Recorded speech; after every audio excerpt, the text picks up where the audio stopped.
శ్రోతలందరికీ నా నమస్కారం. కథా ప్రయాణానికి స్వాగతం. నేను మీ అనసూయ. ఈ మంగళవారం నాడు మనం శ్రీమతి పొత్తూరు విజయలక్ష్మి గారి మరో హాస్య కథ గురించి మాట్లాడుకోబోతున్నాం. ఈ కథ పేరేంటంటే స్కూలు మీద కర్ర పెత్తనం. అదివరకు స్కూలంటే మా అమ్మమ్మకు పిచ్చి కోపం.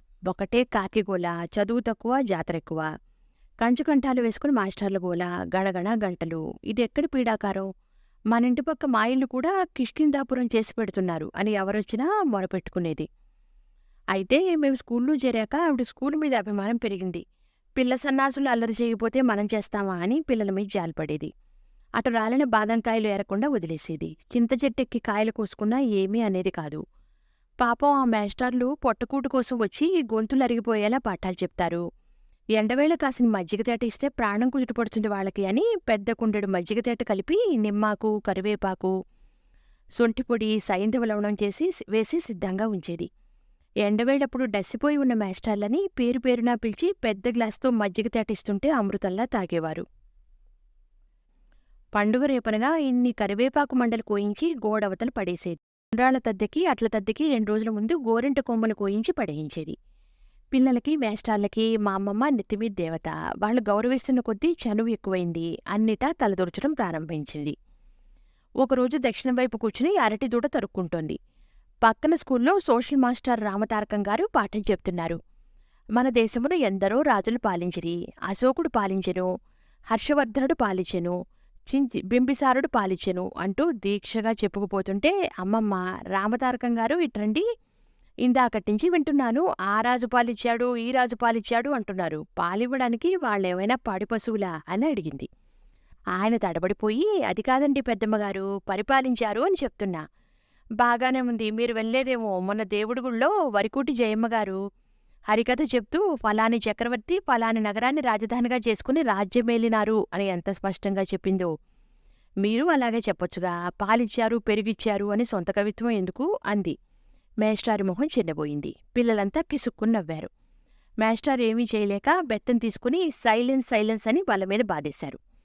మరో రోజు లెక్కల మాస్టారు ఒక తొట్టెలో నీరు నింపుటకు పట్టుకాలము 2 గంటల 30 నిమిషములు, ఖాళీ చేయుటకు పట్టుకాలము 1 గంట 40 నిమిషములు అంటూ స్టెప్పులు వేసి లెక్కలు చేయిస్తూ గోడమీనుంచి తొంగిచూసి, లెక్కలు చేయిస్తుంటే గోడమీనుంచి అమ్మమ్మ తొంగిచూసి హనుమంతు ఇట్రా అని పిలిచింది.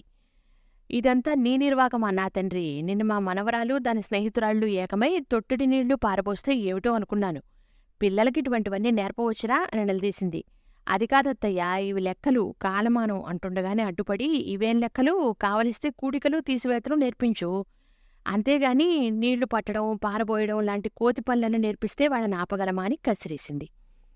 మాస్టర్లతో ఆగలేదు. ఆ ఏడాది స్వాతంత్ర దినోత్సవానికి బాలకోటయ్య గారిని జెండా ఎగరేయడానికి పిలిచారు.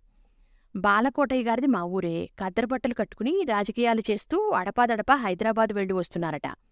మన కళ్ల ముందు పెట్టి పుట్టి పెరిగినవాడు అభివృద్ధిలోకి వస్తున్నాడు అని ఆనందపడ్డారు తాతయ్య.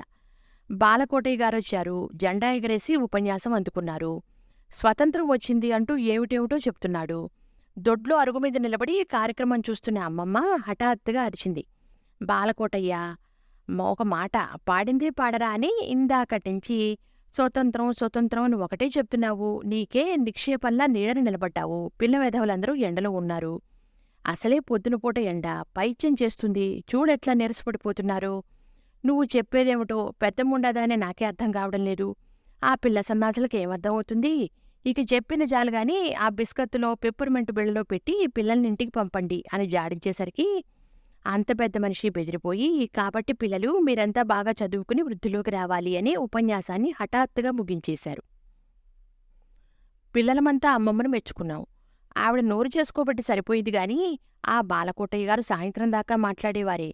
ఆ విధంగా అమ్మమ్మ స్కూలుని దడదడలాడిస్తూ ఉంటే ఒకరోజు పొద్దున్నే హెడ్ మాస్టర్ గారు మేస్టర్లను వెంటపెట్టుకుని తాతయ్య దగ్గరికి వచ్చారు. దేవతల రాజు విష్ణుమూర్తితో మొరపెట్టుకున్నట్టు తమ కష్టాలన్నీ ఎక్కరో పెట్టుకున్నారు.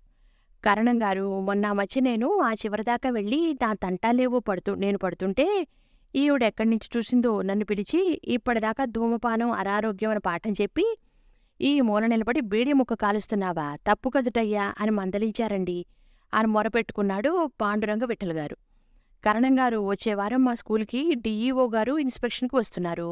వారి ముందు ఈవిడిలాగే మమ్మల్నందరినీ పిలిచి పాఠాలు చెప్తే మా ఉద్యోగాలు ఊడిపోతాయి. అన్యథా శరణం నాస్తి, మీరే పూనుకుని మమ్మల్ని కాపాడాలి అన్నారు హెడ్ మాస్టర్ గారు దీనంగా. గుండు తడుముకుంటూ ఆలోచించారు తాతయ్య. ఆవిడకి చెప్పాలంటే మన తరం కాదు గాని ఓ పని చేస్తాను. ఆ ఇన్స్పెక్షన్ ఎప్పుడో చెప్తే ఆ 2 రోజులు ఈవిడని వాళ్ళ పుట్టింటికి పంపిస్తానన్నారు. బాబ్బాబు ఆ పని చేసి పుణ్యం కట్టుకోండి, చచ్చి మీ కడుపున పుడతామన్నారందరూ ముక్తకంఠంతో. విన్నారుగా ఈ స్కూలు మీద కర్ర పెత్తనం అనే సరదా కథను మన అమ్మమ్మగారి దబాయింపుడుతనాన్ని. వచ్చే వారం ఇటువంటిది మరో సరదా ముచ్చటతో మీ ముందుంటాను. అంతవరకు సెలవు, నమస్కారం, ఉంటాను.